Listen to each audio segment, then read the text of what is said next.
Rádio Rio de Janeiro, a emissora da Fraternidade, passa a apresentar Luz na Penumbra, programa que leva ao seu coração a mensagem da doutrina espírita.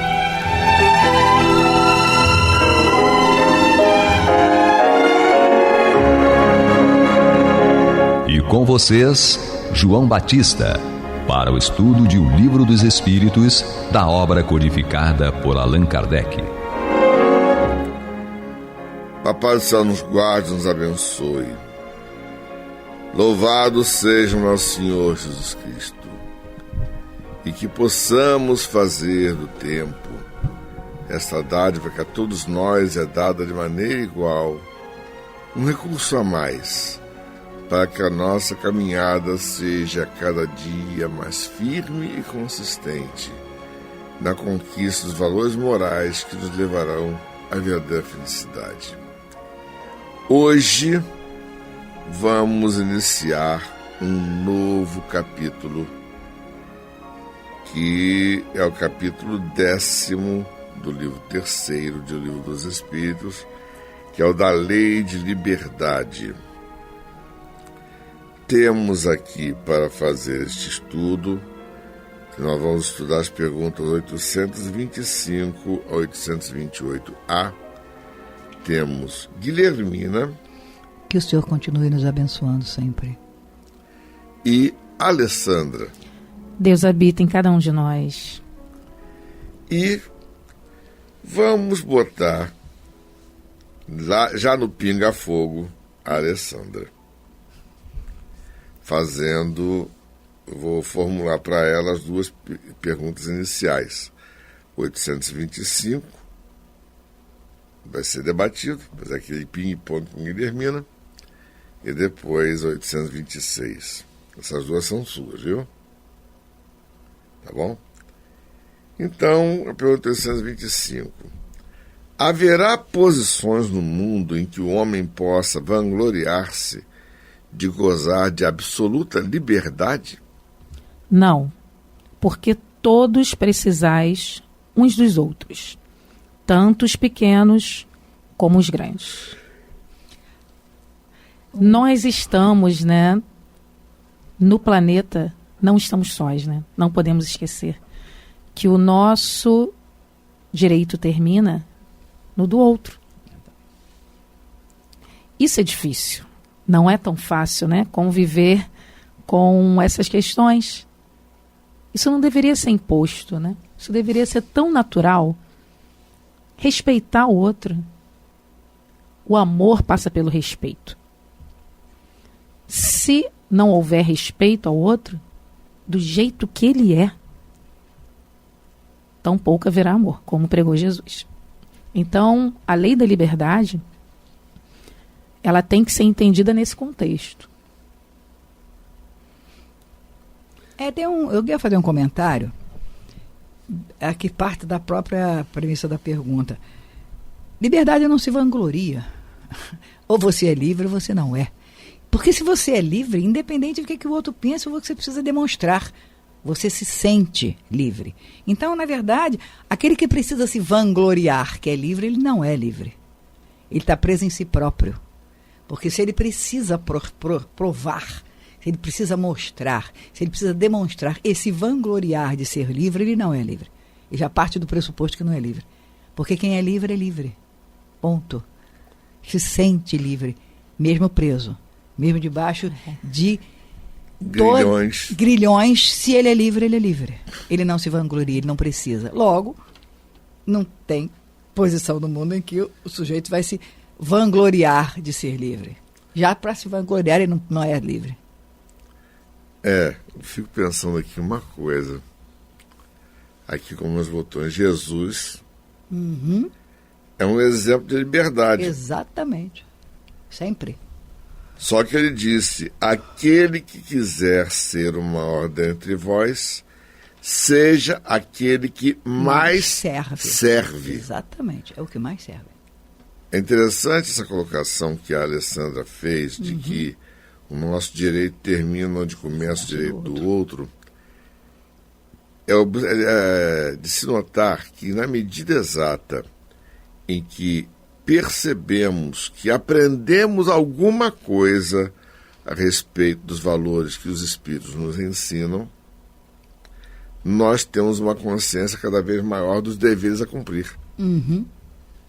Ou seja, aquilo que para nós era uma obrigação antes, torna-se para nós, na medida que a gente se conscientiza do papel da nossa espiritualidade, de nós espíritos com livre-arbítrio, nós cada vez mais tomamos consciência de que o dever a cumprir é muito maior do que possamos imaginar.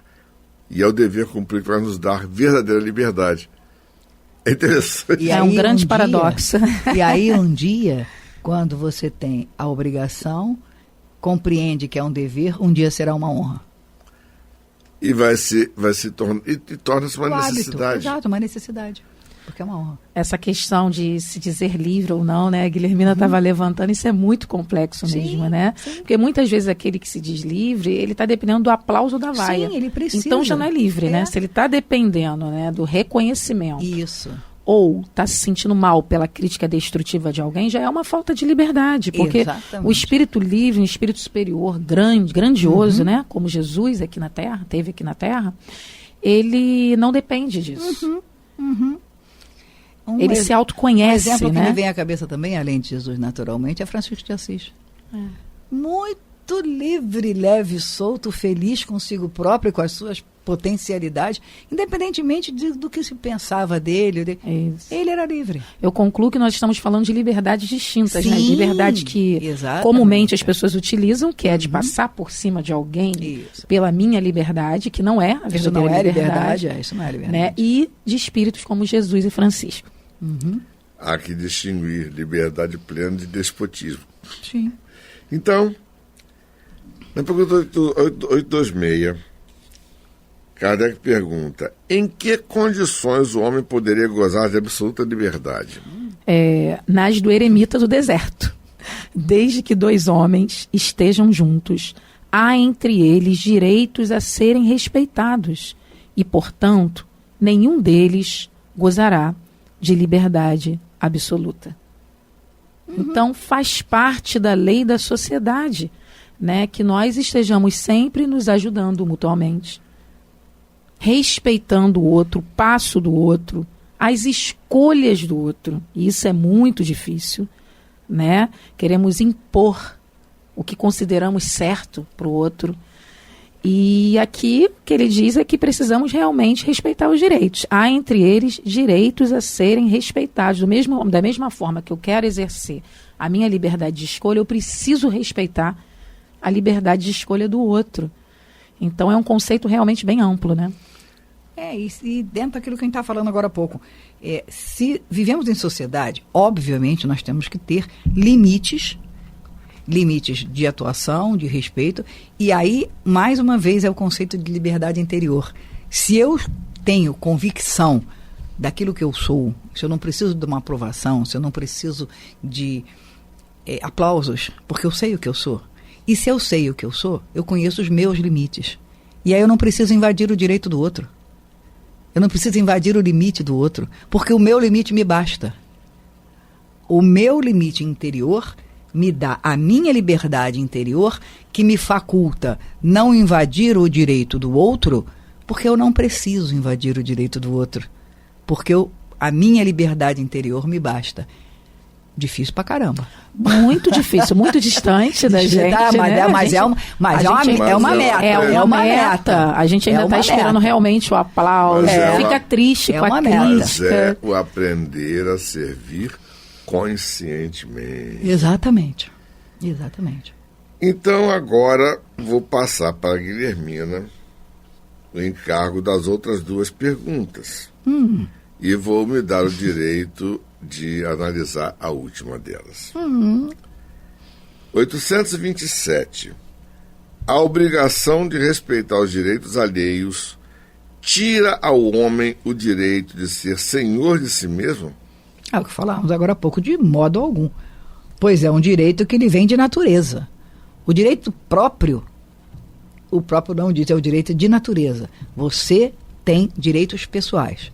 Agora, o fato de...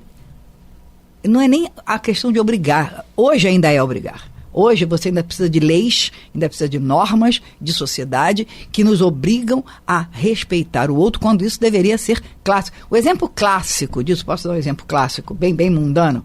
Estacionamento específico. Você tem os estacionamentos em que você tem as vagas comuns, que é um monte, e você tem as vagas do deficiente e as vagas dos idosos. Precisava de ter lei para isso? Precisava ter multa para isso? Não. Porque pressupõe que se você tem um carro, pressupõe que você tem alguma questão, financeiramente, algum destaque para você saber que você tem o teu carro. Então você tem a vaga do deficiente e a vaga do idoso, que são vagas especiais localizadas próximo das entradas dos locais, porque essas pessoas têm dificuldade de locomoção. Logo, a lógica diz que as vagas mais próximas seriam essas. Em tese, não precisaria haver. Porque a pessoa que não é deficiente, que não é idoso, teria que ter o bom senso de entender, bom, tem uma vaga aqui, mas tem uma outra vaga mais lá longe, mas eu posso andar de lá para cá, então eu não vou usar a vaga daquele que tem dificuldade de locomoção.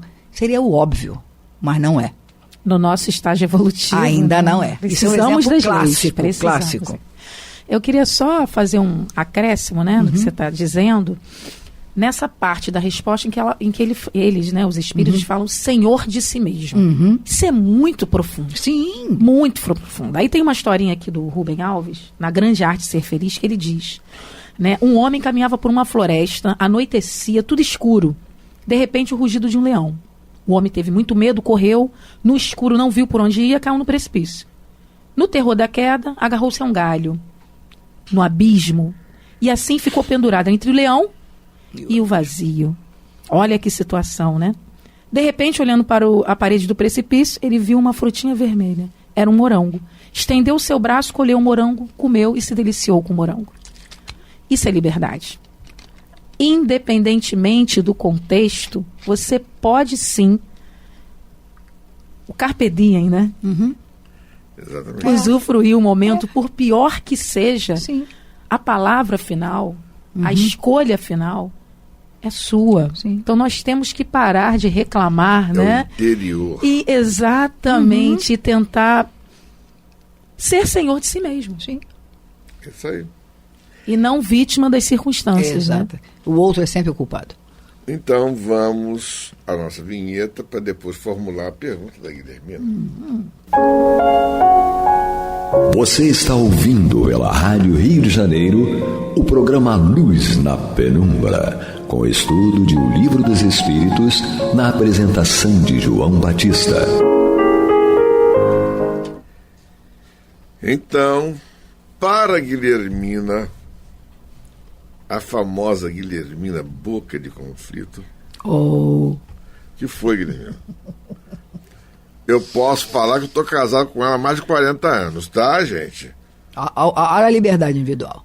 Aí. Tá vendo? Meu Deus do céu, eu apanho até hoje. Bom, gente, pergunta 828, que aí nos diz respeito.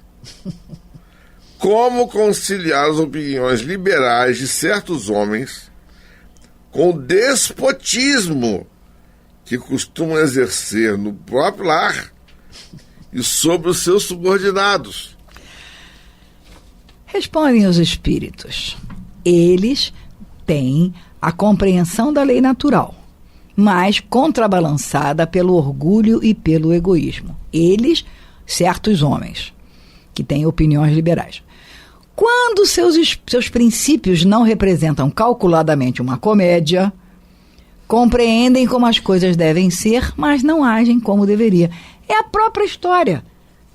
Lá fora ele é simpático, ele é gente boa, ele conversa com todo mundo, ele compreende, é um ombro amigo, é o cara fantástico, sensacional, fulano é gente boa pra caramba. Dentro de casa ele é um carrasco. Dentro de casa ele humilha a esposa, ele maltrata os filhos, ele maltrata a empregada. Chuta o cachorro, briga com o vizinho, mas lá fora... Dá bastante papagaio. Lá fora ele é o fofo. Isso aí é o seguinte, quando ele acho muito interessante quando seus princípios não... Isso é uma comédia. Ele, lá fora, ele é um ator que age de acordo com as necessidades dele, porque ele, sendo um ator e sendo o fofo para fora, ele usufrui das vantagens de ser um fofo lá fora. Agora, ele é verdadeiramente o que ele é em casa. Então, ele é o déspota, ele é o egoísta, ele é o orgulhoso, ele é o vaidoso, ele se acha apenas o máximo. Então, esse é o cara de verdade. O lá de fora é um fantoche. E aí, né? Ale. Queria agradecer a Kardec pela pergunta. Obrigada, Kardec. Muito bom, né? Muito bem elaborada a muito questão bom. que nos faz pensar sobre essa mente, né? De Kardec, que conseguia enxergar já no seu tempo, naquela época. Hoje a gente consegue enxergar com facilidade. Mas naquela né? época, realmente. Naquela época, conseguir enxergar a hipocrisia Ele humana identificar isso. e fazer Muito essa legal. pergunta, né? Muito legal. Aos espíritos. Então, isso mostra a grandeza, né? Desse homem. A grandeza e a habilidade do educador. Sim. Sim. Essa é a grande verdade. Então é isso, né? As máscaras da sociedade. Sim, exatamente. As máscaras que estão presentes hoje e precisamos tomar muito cuidado para não acreditarmos nela. Sim. Que aí a Joana de Ângeles nos ajuda muito nisso. Exato. Os livros de Joana, o tempo Joana todo, estão nos esclarecendo sobre sinaliza. isso. Que nós estamos acreditando nessas máscaras. Né? Muitas vezes as máscaras que usamos num contexto profissional, Sim. num contexto religioso, e achamos que somos aquilo e não nos colocamos numa condição de tentar se melhorar. É porque você tem dois pontos. Você tem o papel do cara, que é o hipócrita, e ele precisa disso. Então, é analisar por que ele precisa disso, o que está faltando nele que precisa fazer essa autocrítica e se consertar e se melhorar para si próprio, não para os outros, para si próprio. E o olhar do outro, que também vê a imagem. E por que é importante para a gente estar aplaudindo alguém? Por que eu preciso aplaudir alguém que eu acho que é fofo? Né? Vamos pensar, é para botar para pensar. Essa questão de elogiar, aplaudir Isso. alguém, muitas vezes esconde por trás da gente tudo que a gente é de maravilhoso e também não aceita. Sim. Não é só o ruim que a gente não aceita, Exato. a gente também não aceita a nossa filiação divina. Liberdade de ser bom. Né? É Exato. a liberdade de ser bom. Porque se a gente compreende a liberdade de ser bom, de ser melhor, isso inevitavelmente corresponde a uma responsabilidade de ser bom. Uma responsabilidade.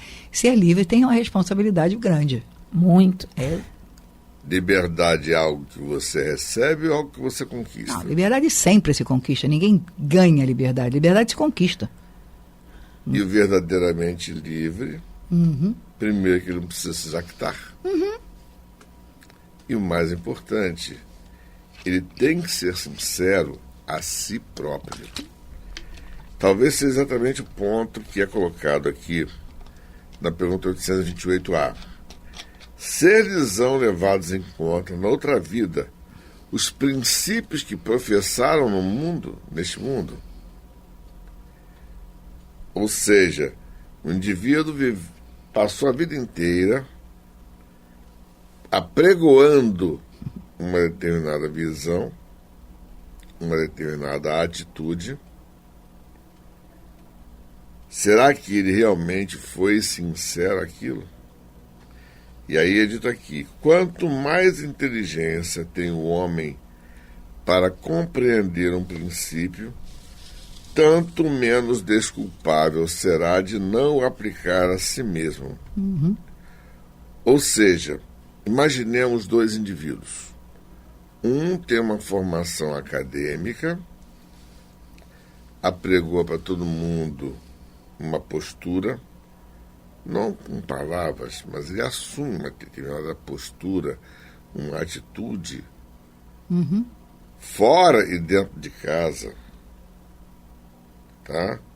Mas o que se passa dentro da mente, dentro do coração desse homem? qualquer pequeno deslize que ele cometa, com certeza, vai lhe ser muito mais cobrado do que aquele que ignora aqueles princípios que ele diz abraçar. Ou seja, isso aí se dirige diretamente a nós espíritas. Tá?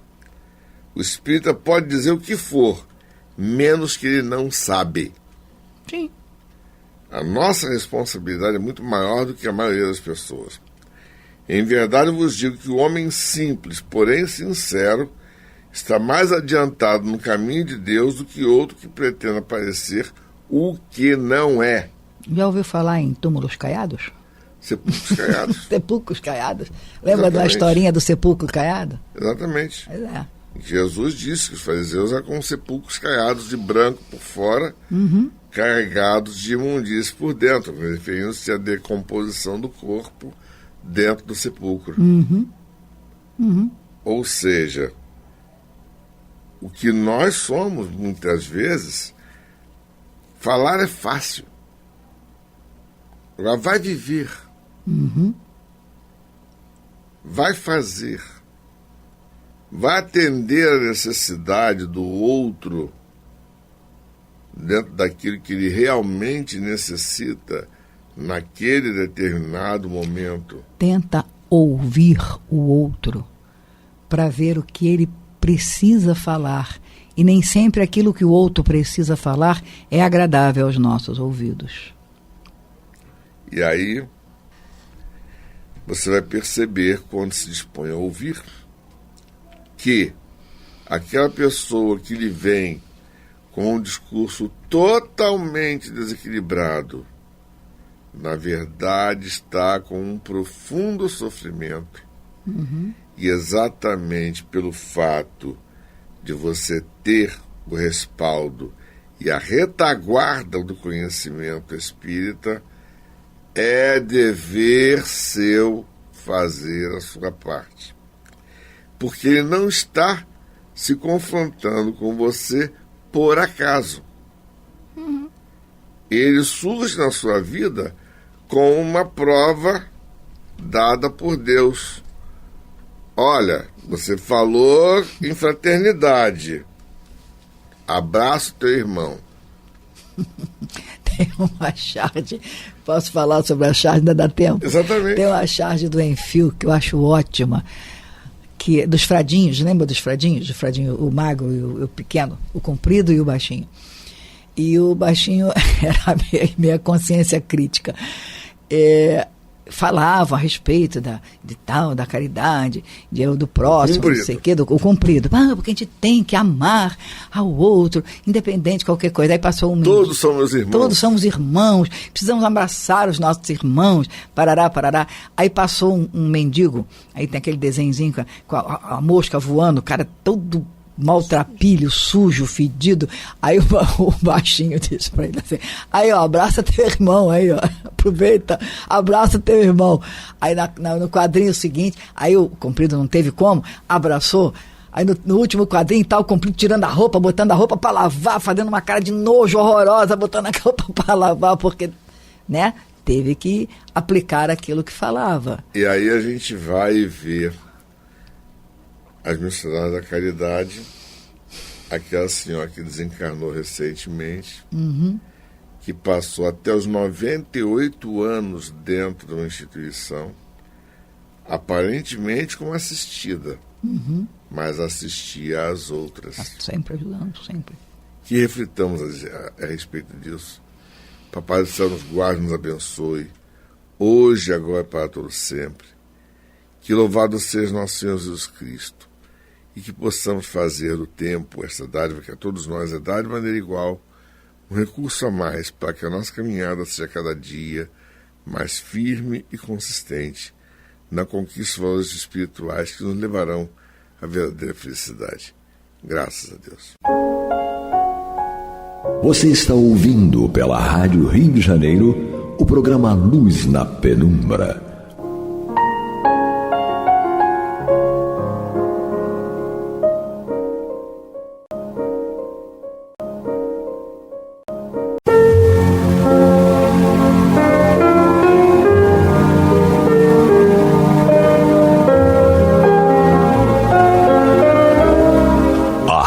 Rio de Janeiro está levando ao seu lar e ao seu coração a mensagem consoladora da doutrina espírita, através do programa Luz na Penumbra. E agora com vocês, Antônio de Pádua Barbosa e Marta Batista. Olá, meus amigos. Estamos aqui de volta ao nosso programa Luz na Penumbra, no qual nós comentamos o Evangelho segundo o Espiritismo de Allan Kardec. Estamos aqui no seu capítulo 17, Sede Perfeitos. E hoje nós vamos estudar aqui o item 4, os bons espíritas, que será então analisado pela nossa irmã companheira aqui de muito tempo, Marta Batista, a quem eu dou boas-vindas e já peço ela para dar início ao trabalho. Muito bem. Olá, Antônio.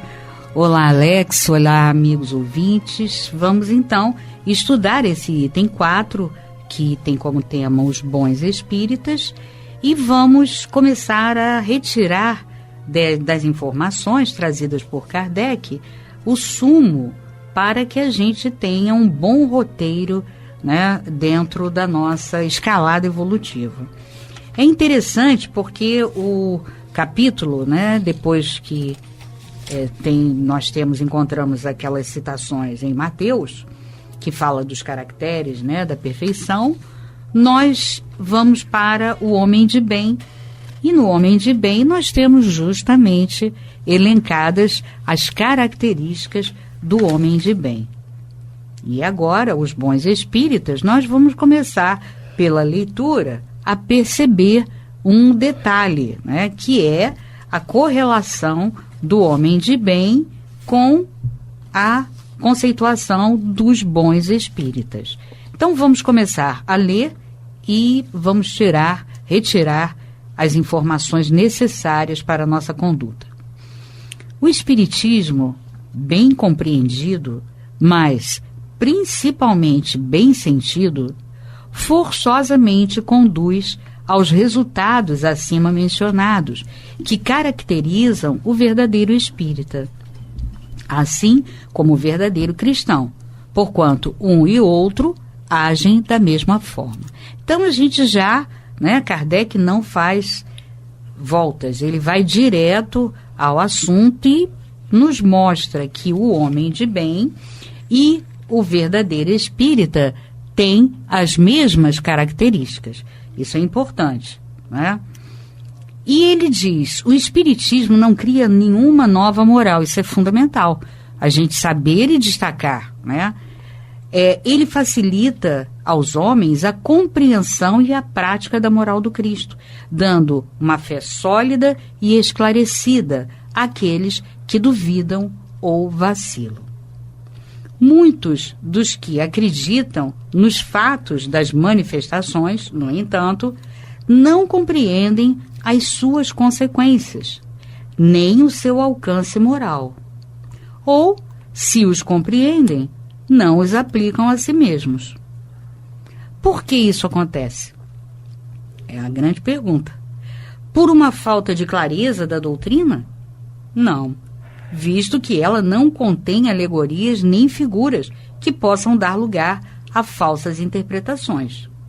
A clareza é a sua própria essência, é o que lhe dá poder, porque ela vai direto à inteligência. Quer dizer, então, através da proposta da doutrina, que é a fé raciocinada, e por ela estar totalmente despojada do que as informações espirituais do passado continham, né? Ela não tem mais alegorias, não tem nada que dificulte a nossa compreensão, né? Não existe ruído nessa compreensão, ela é direta. Então ele explica, né?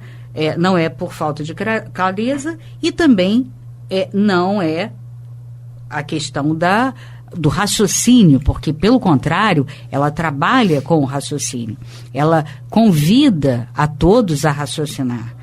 Ora, então a gente percebe que não é por aí. Ele diz, nada tem de misterioso, e seus iniciados não são possuidores de nenhum segredo escondido ao povo. Quer dizer, nada, né, que pudesse dificultar e ser um empecilho para o nosso entendimento. Seria então necessário uma inteligência fora do comum para compreendê-la?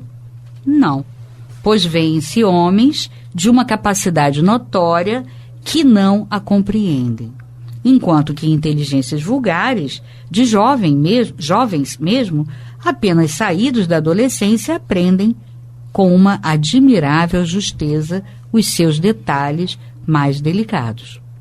Isso ocorre porque a parte, de alguma forma, material da ciência só requer olhos para observar, enquanto que a parte essencial necessita de um certo grau de sensibilidade, que se pode chamar de maturidade do senso moral.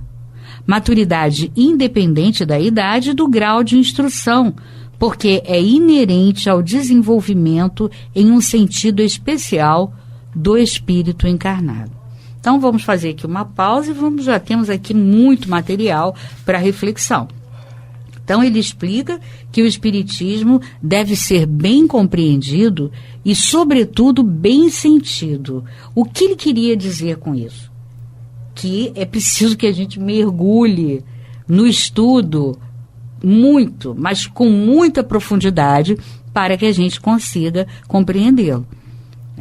Ele coloca aqui bem claramente que, embora ele seja muito objetivo e claro, sem nada que esteja aí intermediando o entendimento, mas é lógico que a gente precisa bem sentir. E esse bem sentir está ligado diretamente ao bem compreender. E essa boa compreensão, ele já fala para nós, ali no finalzinho do parágrafo que nós estudamos e lemos, que é necessário que o que distingue a compreensão mais profunda de uns ou de outros é o senso de maturidade espiritual.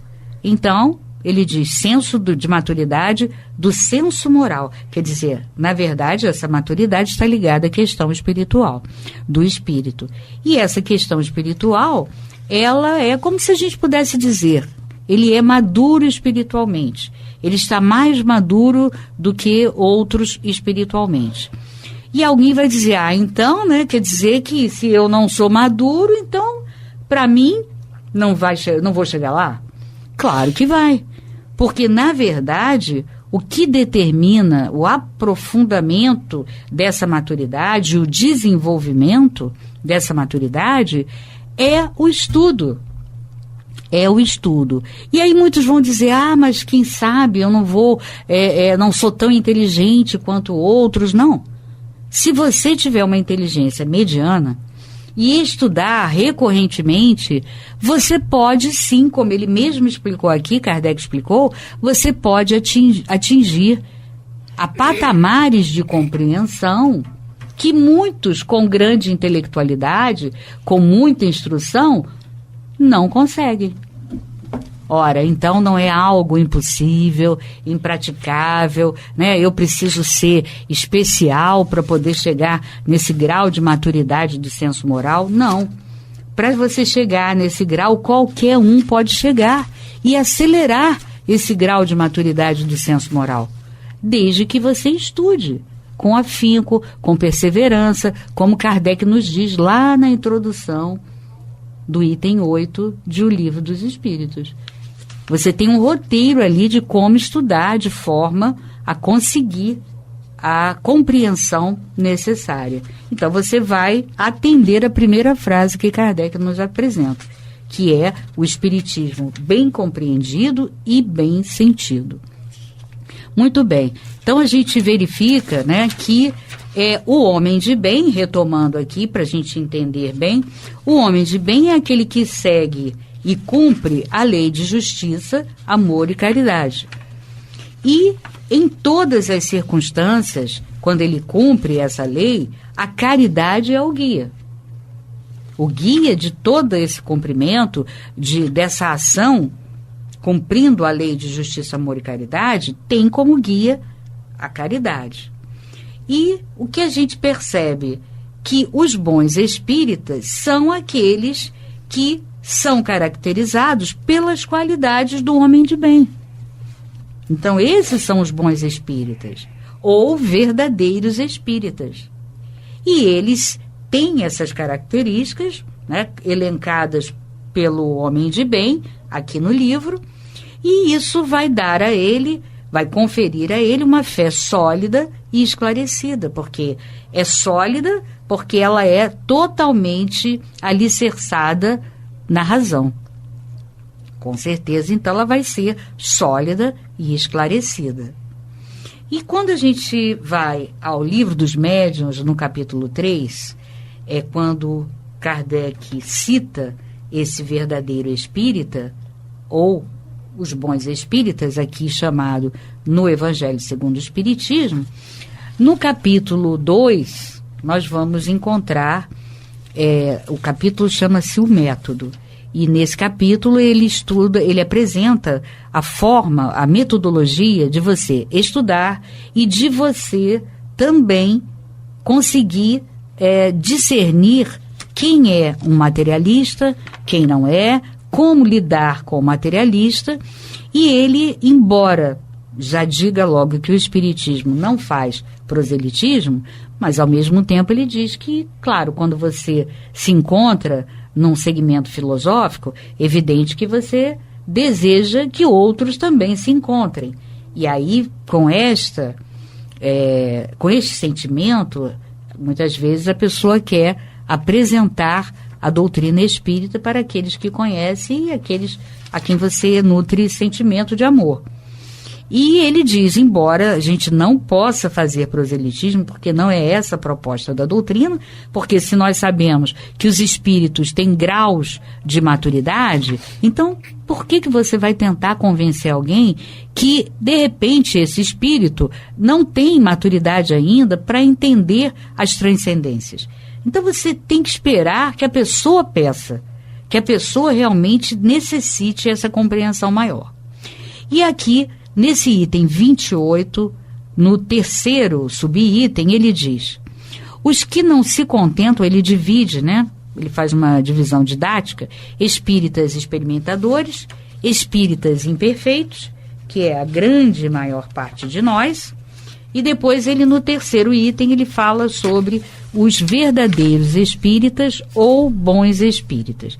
E nos fala: os que não se contentam em admirar apenas a moral espírita, mas a praticam e aceitam todas as suas consequências.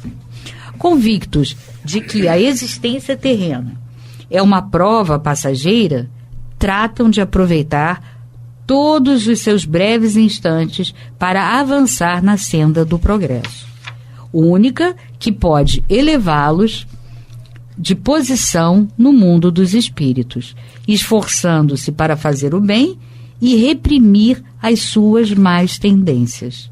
Sua amizade é sempre segura porque a sua firmeza de convicção os afasta de todo mau pensamento.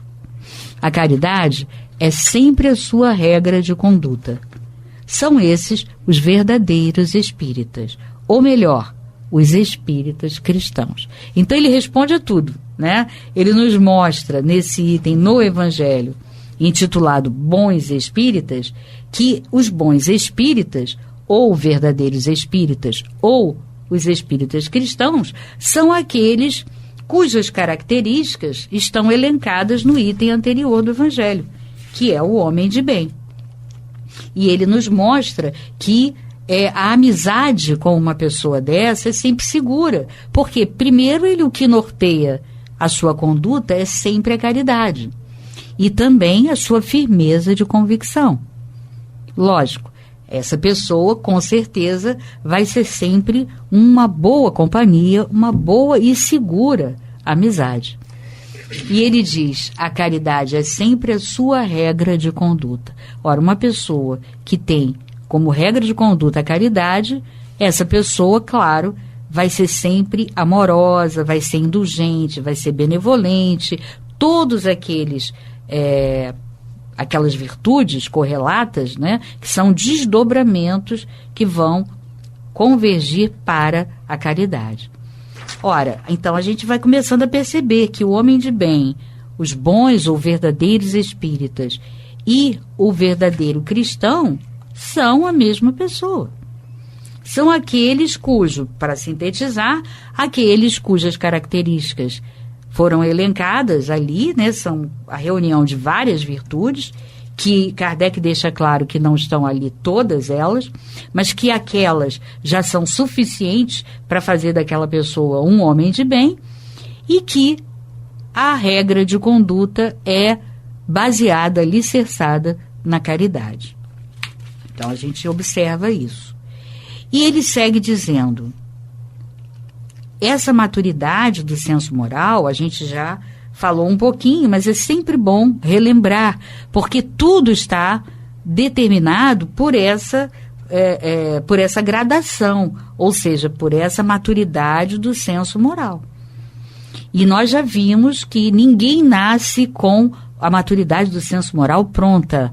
Puxa vida, eu não, né? Eu estou vendo aí sim espíritos maravilhosos que nos ditam textos incríveis, são espíritos ou encarnados que nos falam coisas tão boas, palestras tão maravilhosas. Eles têm essa condição, eu não, porque eu não nasci com isso. E a gente já viu que não existe esse empecilho, porque para conquistar uma maturidade do senso moral, basta que você estude de forma perseverante e séria a doutrina.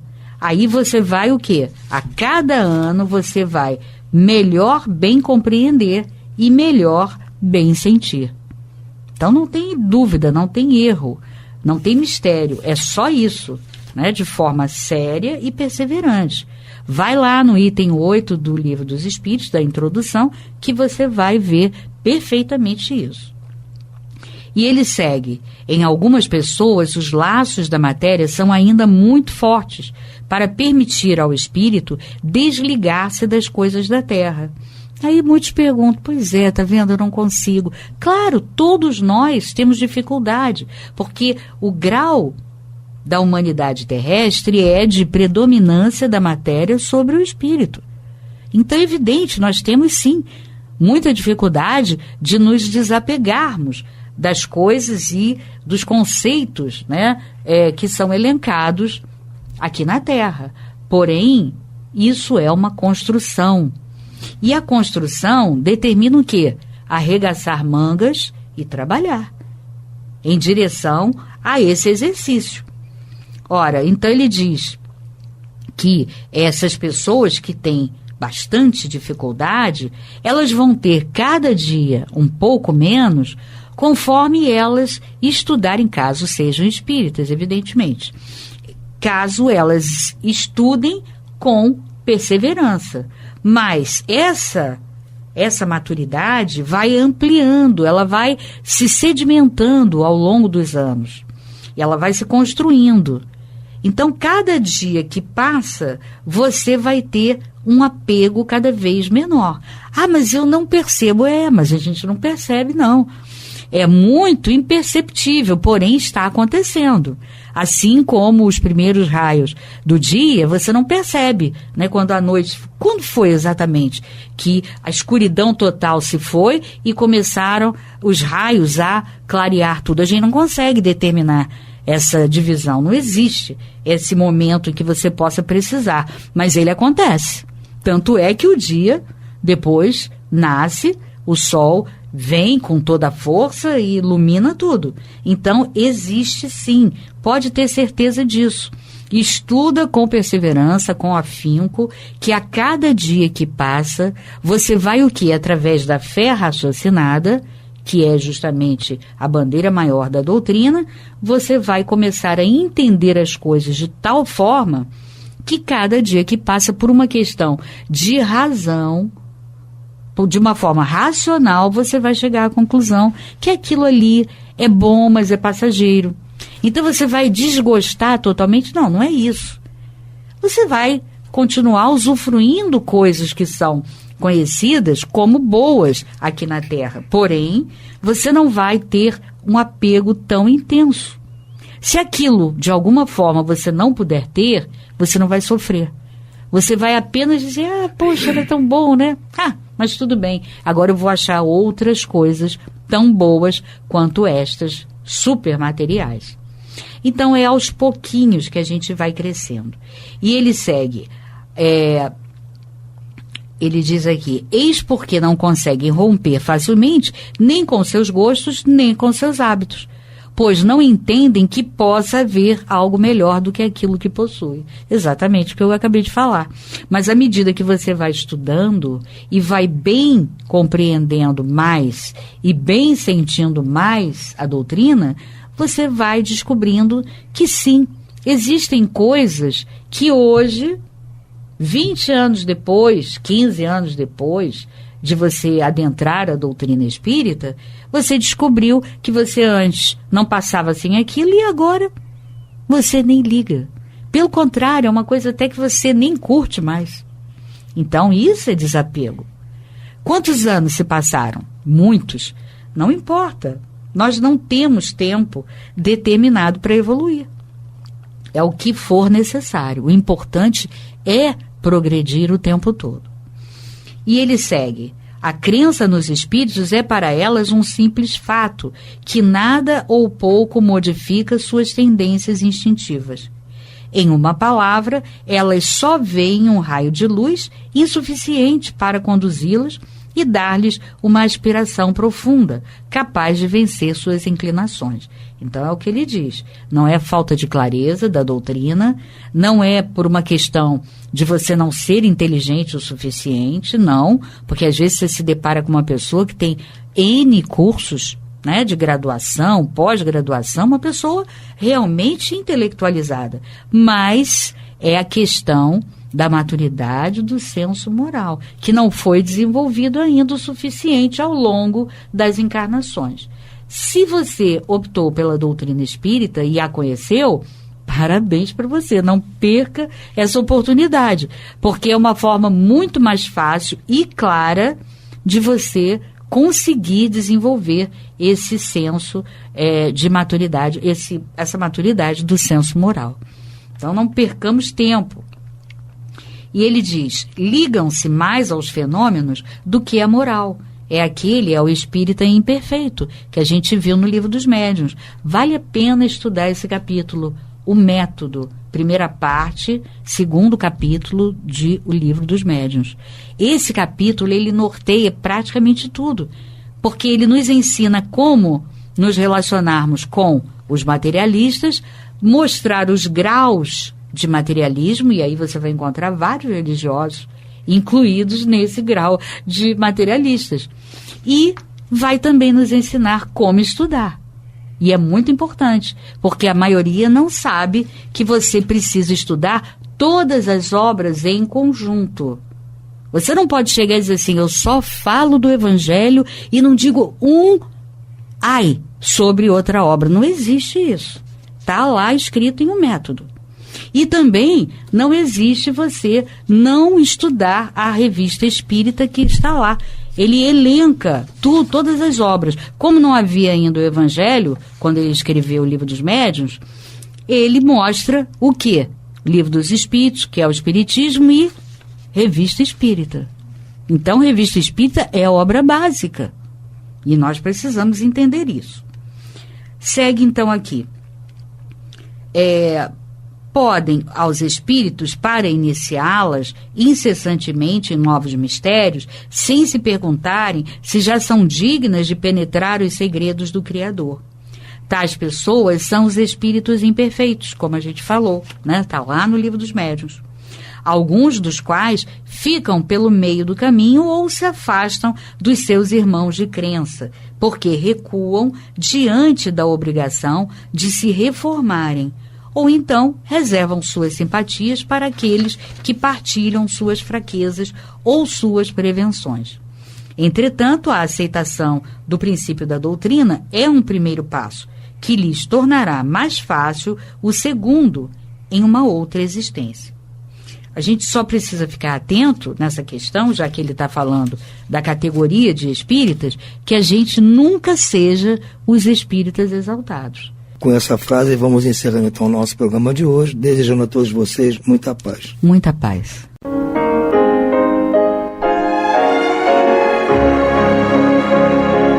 E vamos ouvir agora a prece de encerramento de nosso programa, na voz de Geraldo de Aquino. Jesus, dá-nos coragem para a luta, piedade para os insultos e misericórdia para as injustiças e ingratidões. Limpa nossa alma de inveja e ambições mesquinhas, de ódio e de vingança o nosso caminho.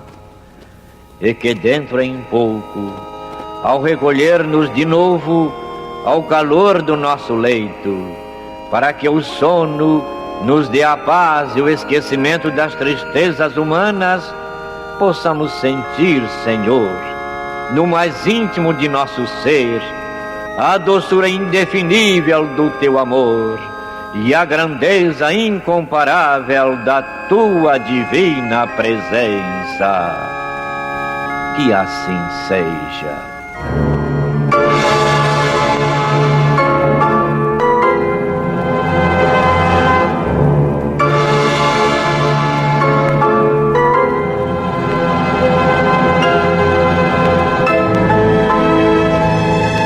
Acabamos de apresentar o programa Luz na Penumbra, que voltará a ser apresentado amanhã às 21 horas nesta emissora.